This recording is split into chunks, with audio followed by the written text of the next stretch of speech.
What is going on, guys? We are back once again, and we're finally going to be discussing the season finale of The Mandalorian. So, if you guys have not seen it, I do highly recommend you guys go check out the episode, then come back, hear my review, hear my reaction to this amazing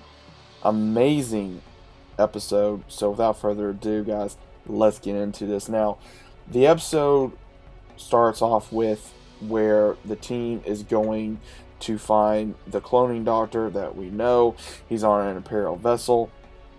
Boba Fett is able to take it down, and he's prepared to be boarded. They go on to the vessel, and as soon as we see that, we see the troopers trying to protect the doctor, and they basically say that, if he gets into the hands of the New Republic, we're done. And one of them notices Cara Dune, that she's from Alderaan, with the tear on her face, and he makes fun of her. And as soon as that happens, she just shoots him right in the face. I mean, without hesitation, she just shoots him right in the face, and we see Din look like, wow.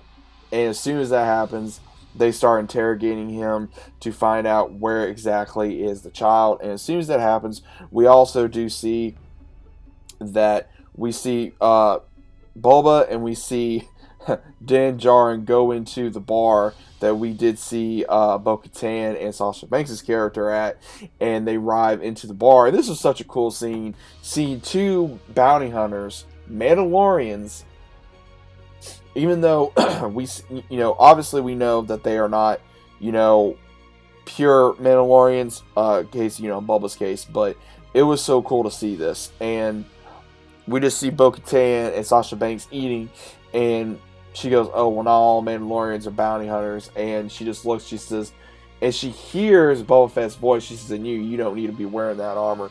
And he said, "This armor belonged to my father." She goes, "Oh, you mean your donor?"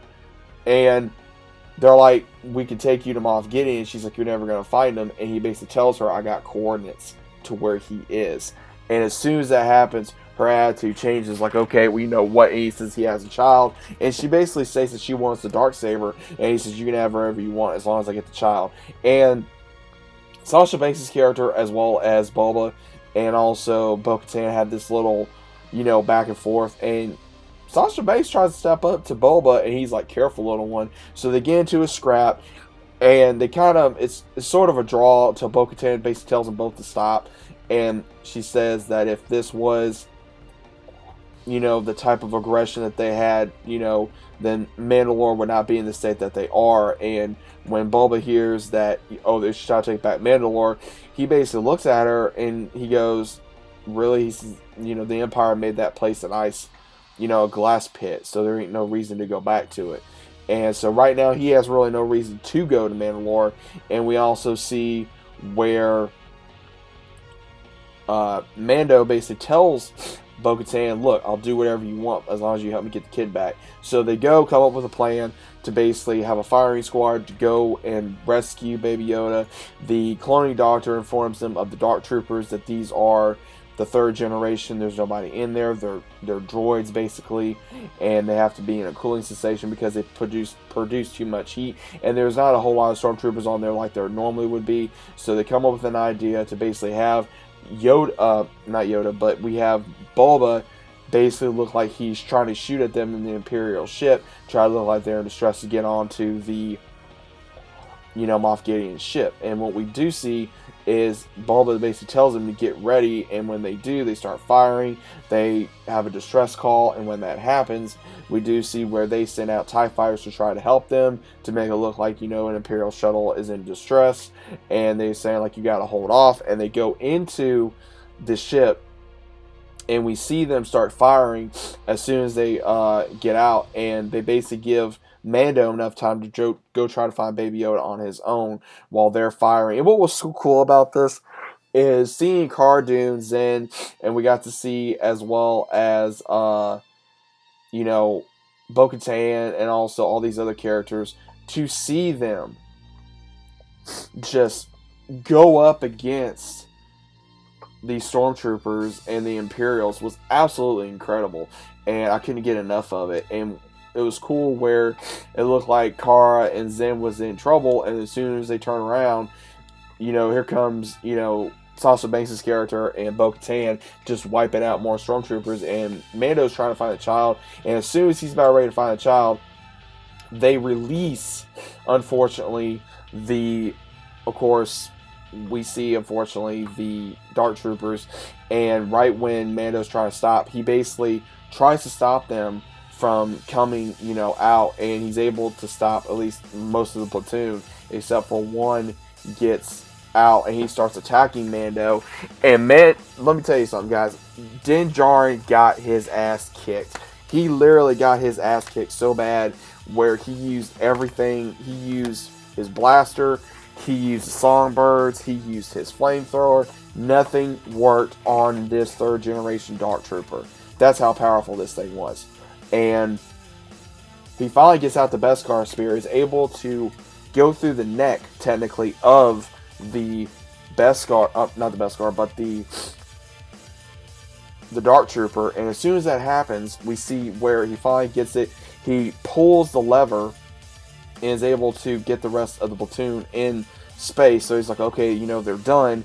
And as soon as that happens, we do see where he finally tells the rest of them, like, hey, I'm going for, Baby Yoda. And as soon as he goes and he finds Moff Gideon holding the Darksaber to Baby Yoda, basically, here's your neck, to your neck. And what was so crazy about this is we see where, of course, Bo-Katan and the rest of them take the bridge, and he basically says, well, assume I know everything. And he basically tells him that, about the backstory of the Darksaber, that Bo-Katan wants it, but he wants it, and whoever has this will have claim to Mandalore. And he says, I don't care about that.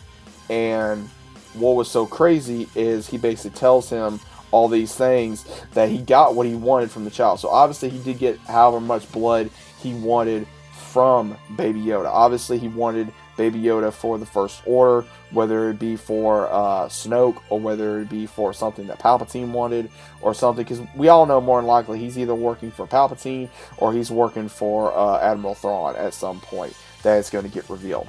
And we do see where he tells Din Djarin, take the child, I got what I wanted. And as soon as he is about ready to pick him up, we just see where he just starts attacking Din Djarin, and he just starts trying to block. And he finally is able to get out his Beskar spear and able to battle Moff Gideon with the Darksaber. And as soon as we see this, we do see where Mando does get the upper hand on Moff, because again, he has more training than him. He's able to beat him. He says, you're letting me live. He says, you may regret that. And as soon as that happens, he brings him to the bridge, and Bo-Katan's like, what is this? And he's holding the Darksaber.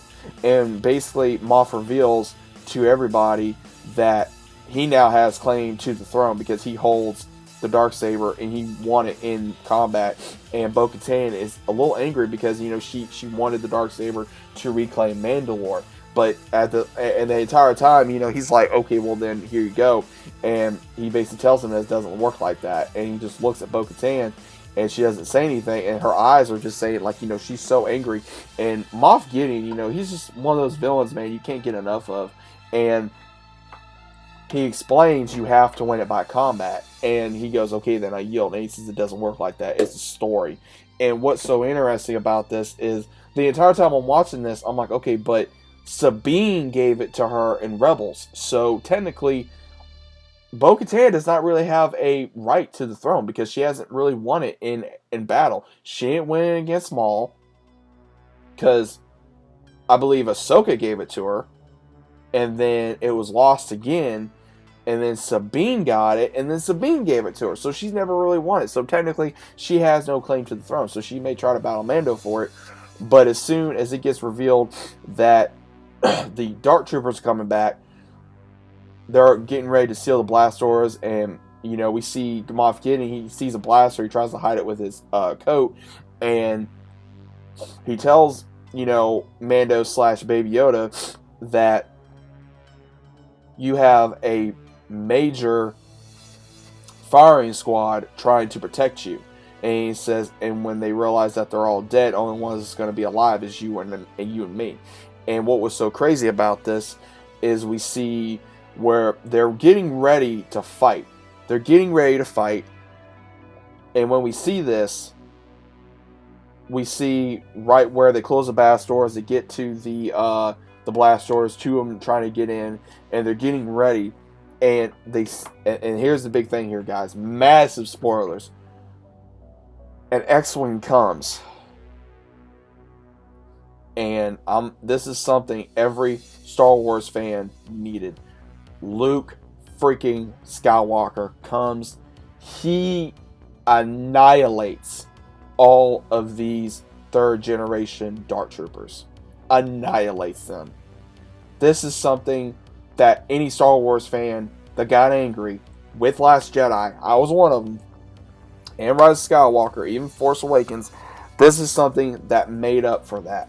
This is the Luke Skywalker we wanted to see, that we deserved. This was like the scene from Rogue One with Darth Vader. That's the closest way I know how to describe it. And Moff Gideon tries to shoot Bo-Katan, they knock him out, and then as soon as that happens, when they're all gone, Din basically opens up the door and, asks, are you a Jedi? And we see Mark Hamill, de-aged, CGI, and he says, yes, I am. And he looks at Grogu, he says, come on, little one. And he tells him he doesn't want to go with you, and he says he's wanting your permission. And he tells him that he until he masters his abilities, training will be very lacking if he doesn't have any training. And the biggest thing, guys, I have only become very emotional with Star Wars this season because they've done so much, but this episode really made me emotional. This really made me feel like a little boy again when we see, of course, Mark Hamill, freaking Luke Skywalker, as well as we see Din Djarin take off his helmet to show his face to Baby Yoda. And Pedro Pascal did such an amazing job, with the character to show his emotion that he has become a father figure to Baby Yoda, and he doesn't want him to go, but he does promise him it's okay, we will see each other again. And when it kind of shows that he's ready to go with Luke, we see R2-D2. And they're leaving, and you can just see and feel the emotion that he doesn't want him to go, but he knows he has to. And that is how it ends. And we do see that at the very end of the post-credit scene, Boba returns with Zan to Tatooine, kills what was left of Jabba's palace/crime family. He kills them.